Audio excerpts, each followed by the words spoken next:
So let's talk about the Beatles Anthology. It's a little confusing since there are CDs, DVDs, videos, all with Anthology in the title.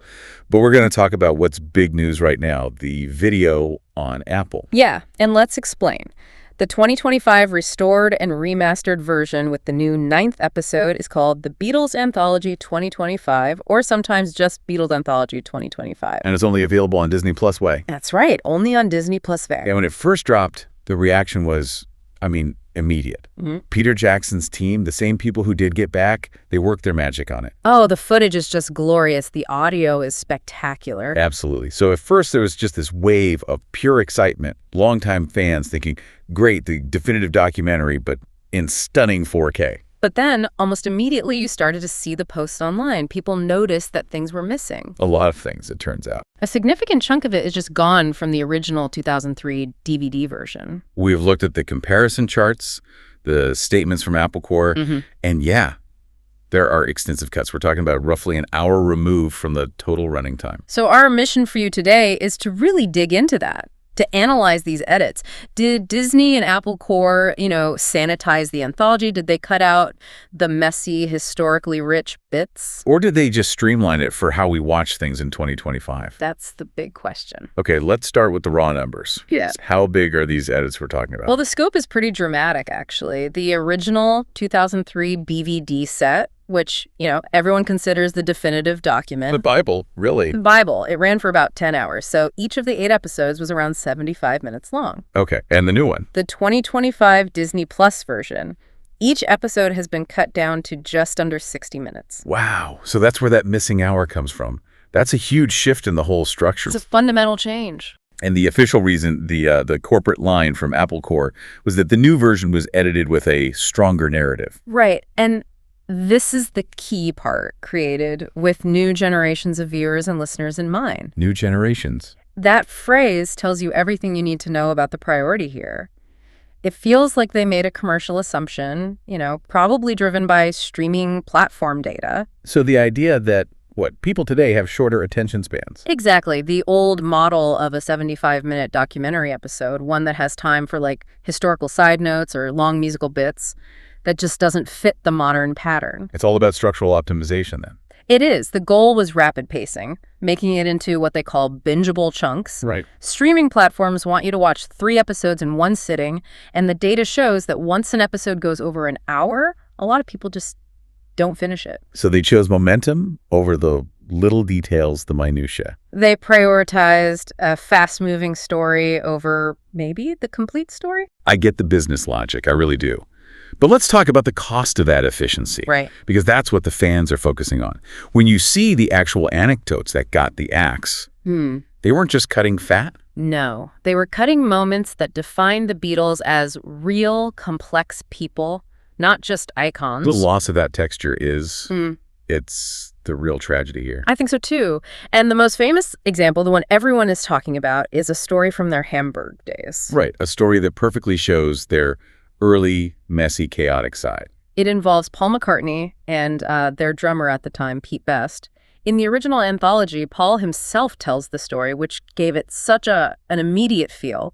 But it's just gone from the Disney Plus version. Completely gone. And it's such a great story because it captures their youth, the recklessness, the fact they had nothing. They were living in these awful, grim little rooms behind a cinema screen. Wicked kids, really. Yeah. And as this sort of final act of defiance against the club owner, Bruno Koschmader, who they felt was treating them terribly. What'd they do? Paul and Pete set fire to a condom they had nailed to the wall. A condom.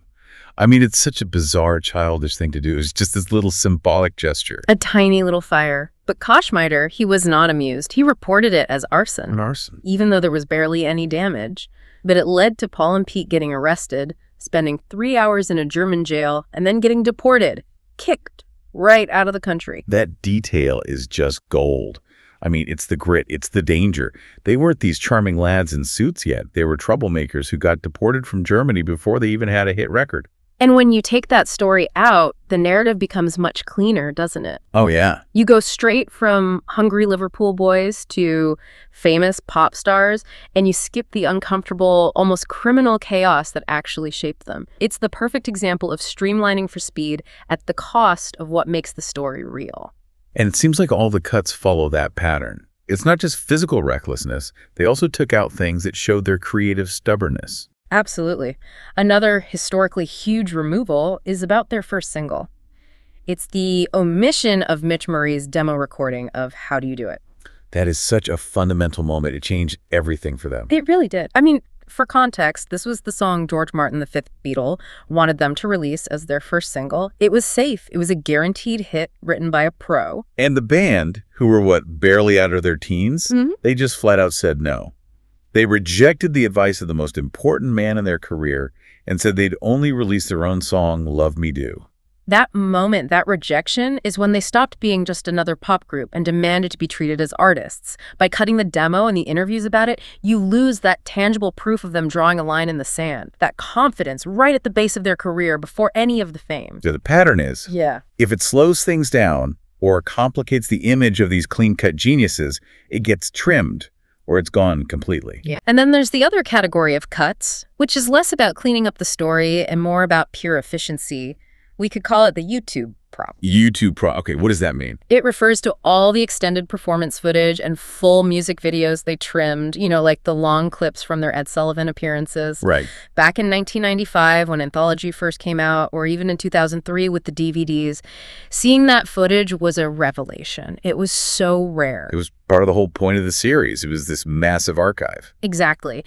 But in 2025, that context is completely gone. The band's OnePlus video collection has restored versions of nearly every promo clip. You can find all these performances on YouTube in seconds, often in better quality. Okay, I see. So from the production side, they're looking at it and thinking, why include long clips of stuff that's already so easy to find everywhere else? It's a resource argument. It's logical. Why waste precious runtime on something a viewer can just pull up on their phone? Better to focus that time on what's unique to Anthology, the interviews, the outtakes. And a really specific example of this is the Washington Coliseum concert footage. Their first American concert, February 11th, 1964, the night Beatlemania truly exploded in the U.S. An absolutely historic night. And the original DVD had these long sequences. You didn't just see the songs, you saw the chaos between them. Yeah, the crowd reactions, the way they had to physically move the drum kit around on stage because stadium shows weren't even a thing yet. It captured the raw texture of it all. And the new version just trims that right down. You get the highlights, song snippets, but you lose that immersive feeling. You get the event, but not the experience. So to sum it up, the cuts follow a really clear logic. Remove long concert bits because they're redundant, get rid of full music videos, and condense any interview that slows the pace or makes the band seem, uncomfortable. And the goal is always that narrative momentum. Always. Which brings up this huge irony, doesn't it? This new gutted anthology is on the exact same streaming platform, Disney Plus DIN, as Peter Jackson's Get Back. Which runs for nearly 8 hours. Covering one single month of their career. And audiences absolutely loved Get Back for its long, slow, unedited realism. It's a great point. Why was Get Back allowed to be slow and messy while Anthology had to be streamlined? I think the answer is just when they were made.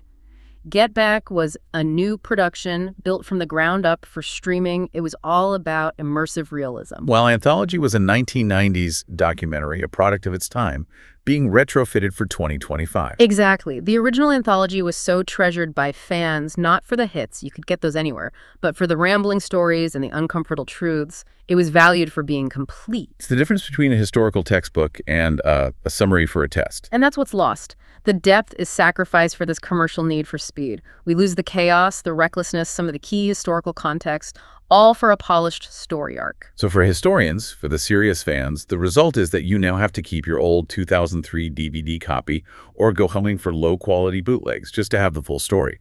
And there's an ethical point here, too, about the original director, Jeff Wanfor. He passed away in 2023, so his major artistic work was fundamentally changed after his death to fit new streaming trends. That's a tricky position for archivists. So if you're a new fan just discovering the Beatles story today, what's the final takeaway? Here's the uncomfortable truth.